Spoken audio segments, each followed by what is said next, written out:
Hello petit Pio. Salut les rêveurs, nous c'est Romain et Nadia, deux créateurs libres et nomades sur les routes des Amériques. Chaque semaine, on vous propose un moment d'évasion et de réflexion au cœur de notre moving life. De la pleine nature, de la bus life, des voyages et du mentorat. Voici tout ce que vous pourrez trouver chez nous. Alors soyez les bienvenus les rêveurs sur Blondeau de Moving Life.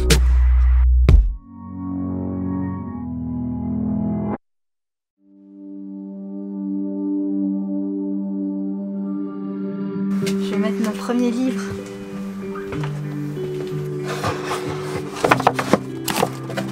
Maquet. Pas mal. Ça va faire des belles couleurs. Hein. Quand on aura déballé tous les cartons, J'ai tellement envie de retrouver mes livres. je pense que sera rempli la bibliothèque. J'ai trop hâte.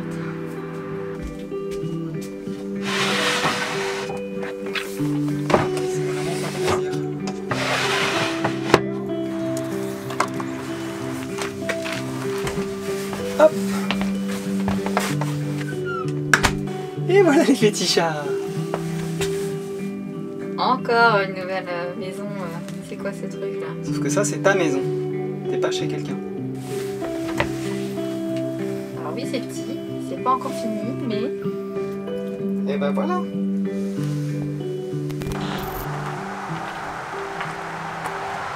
Il est où mon petit chat?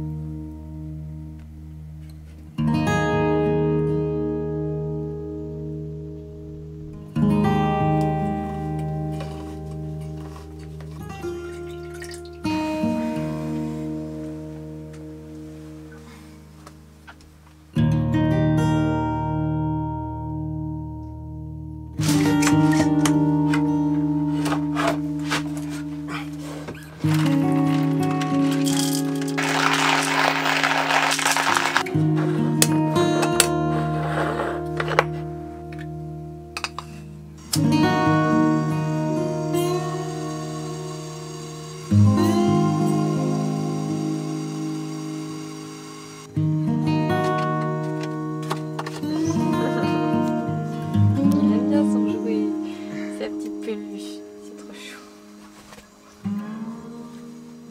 T'as trop bien.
J'ai donc récupéré tout le cèdre, toutes les petites planches qui vont me servir à faire les chevrons des portes, à faire les chevrons de la tête de lit, tout ce qui va se voir en fait de l'extérieur du bus, ainsi que les 4 portes, donc les portes doubles de chaque placard de chaque côté, donc la salle de bain et la penderie.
Bon alors, je pense que ce que je suis en train de faire mérite quelques petites explications. Alors déjà, pourquoi je suis dans le bus à 4 pattes?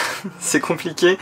C'est parce que je voulais être proche de la zone de travail susdite pour laquelle va servir ce que je suis en train de faire. Ce que je suis en train de faire, c'est une maquette de la partie avec les deux zones placards, donc la zone salle de bain et la zone penderie. Parce qu'en fait, le principe qu'on va faire, pour vous simplifier la chose, en gros, tiens, je vais même me mettre debout.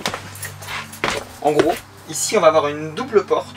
Donc les portes vont s'ouvrir comme ça, ok. Ici dans l'autre sens pareil.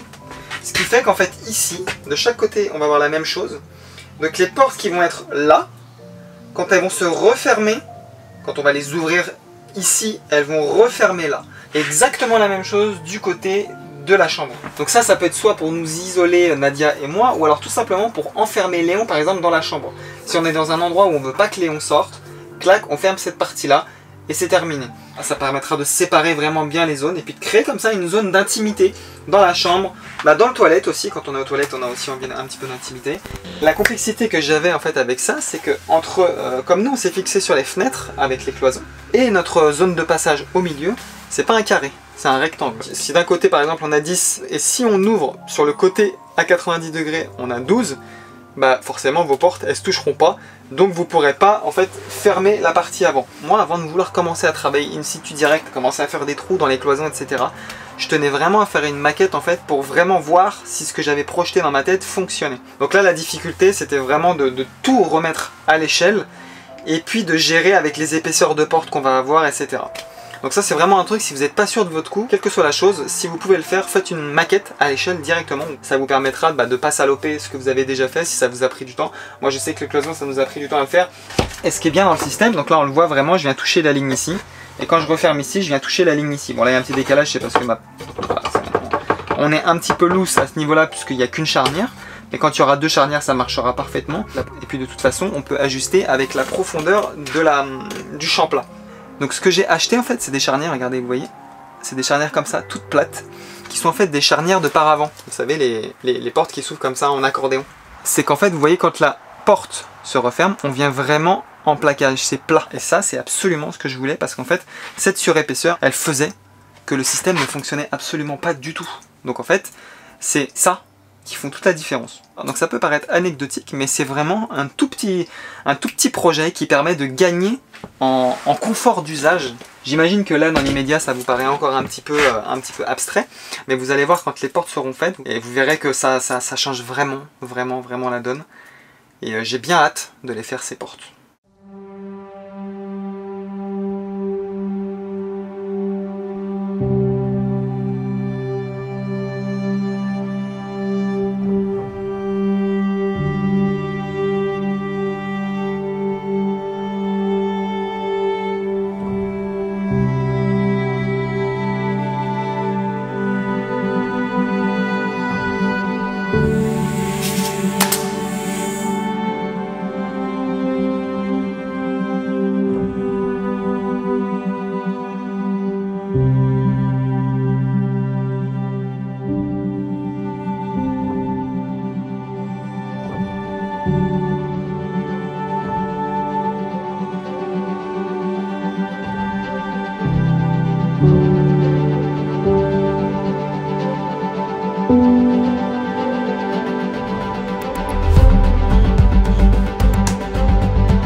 petit capot plat comme ça.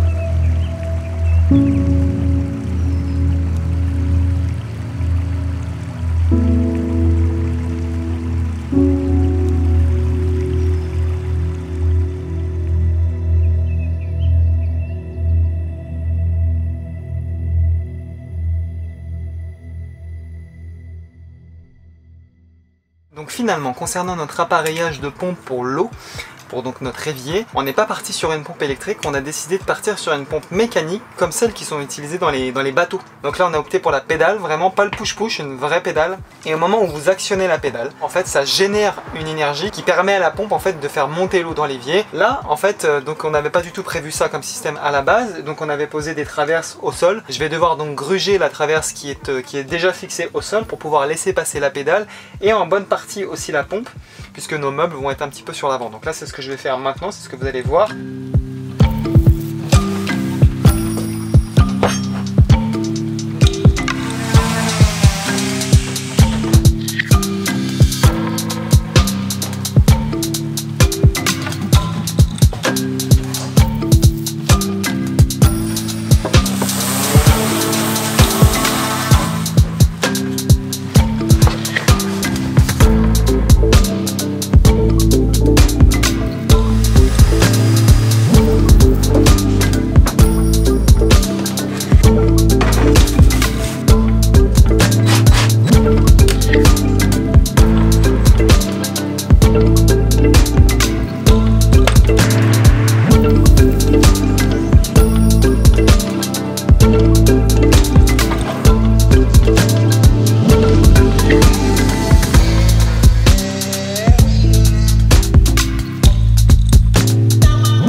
facile pour les former comme ça. Fais l'écoute. Pas mal.